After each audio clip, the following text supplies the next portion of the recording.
कभी सोचा है कि क्रेडिट कार्ड में जानकारी कैसे सेव रहती है, या कोई ट्रांसफॉर्मर बिना ज्यादा आवाज किए कैसे काम कर लेता है?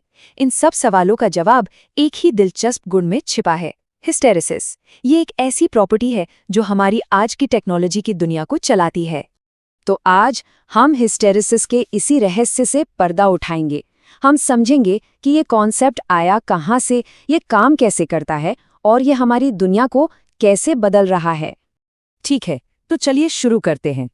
हिस्टेरिसिस को समझने के लिए हमें पहले इसके नाम की कहानी और इसके सबसे सरल रूप को जानना होगा। देखिए, हिस्टेरिसिस शब्द आया है एक ग्रीक शब्द से, जिसका मतलब होता है पीछे रह जाना। और असल में इसका मतलब भी यही है। ये एक ऐसा फिनोमिनन है जिसमें किसी सिस्टम का बर्ताव सिर्फ इस पर निर्भर नहीं करता कि अभी क्या हो रहा है, बल्कि इस पर भी कि पहले क्या हो चुका है। ऐसा समझिए कि सिस्टम के पास अपनी एक याददाश्त होती है। इस पीछे रह जाने की बात को समझने का सबसे आसान तरीका एक बहुत ही आम सी चीज है जो हम सबने देखी है, एक रबर बैंड। कल्पना कीजिए कि आप एक रबर बैंड पर वजन लटका रहे हैं। जाहिर है वो खिंचेगा। अब जब आप उस वजन को हटाते हैं तो क्या होता है? वो सिकुड़ता है, बिल्कुल, लेकिन उसी रास्ते पर वापस नहीं आता। जब आप वजन हटा रहे होते हैं तो किसी भी पॉइंट पर बैंड की लंबाई वजन डालते समय की लंबाई से थोड़ी ज्यादा होती है। मतलब बैंड का खिंचाव लगाए गए फोर्स से थोड़ा पीछे रह जाता है। ऐसा लगता है मानो उसे याद रह गया हो कि उसे खींचा गया था, और इस पूरी प्रक्रिया में कुछ एनर्जी गर्मी के रूप में बर्बाद हो जाती है। बस यही है इलास्टिक हिस्टेरिसिस। तो अब जब हम ये पिछड़ने का कॉन्सेप्ट समझ गए हैं, तो चलिए देखते हैं कि मैग्नेटिज्म यानी चुंबकत्व की दुनिया में ये कैसे काम करता है, जो कि इसका सबसे ज़रूरी एप्लीकेशन है। मैग्नेटिज्म में ये पीछे रह जाने वाला व्यवहार एक खास तरह का ग्राफ बनाता है, जिसे हम BH हिस्टेरिसिस लूप कहते हैं। ये लूप किसी भी मैग्नेटिक मटेरियल का एक तरह का फिंगरप्रिंट होता है, जो उसकी सारी खासियतें बता देता है। चलिए इस लूप को स्टेप बाय स्टेप समझते हैं।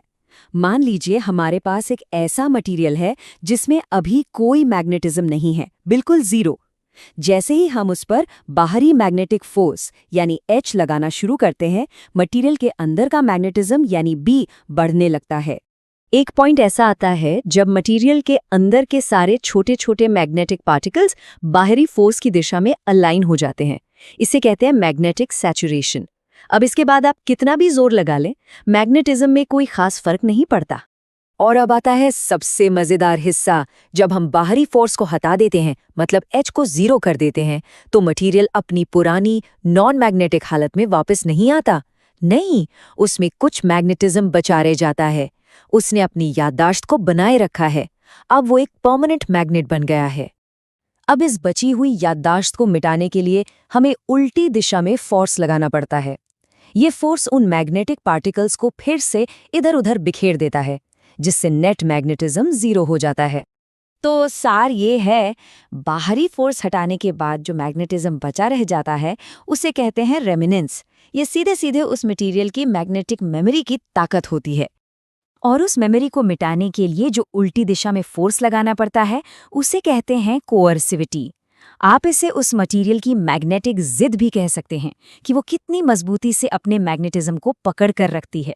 यही दो चीजें, रेमिनेंस और कोअर्सिविटी, हिस्टेरिसिस लूप का आकार तय करती हैं, और यही आकार हमें बताता है कि मटेरियल सॉफ्ट मैग्नेट है या हार्ड मैग्नेट। एक तरफ है सॉफ्ट मैग्नेट, जिनका हिस्टेरिसिस लूप काफी पतला होता है। इसका मतलब है कि उन्हें मैग्नेटाइज और डीमैग्नेटाइज करना बच्चों का खेल है। दूसरी तरफ है हार्ड मैग्नेट, जिनका लूप बहुत चौड़ा होता है।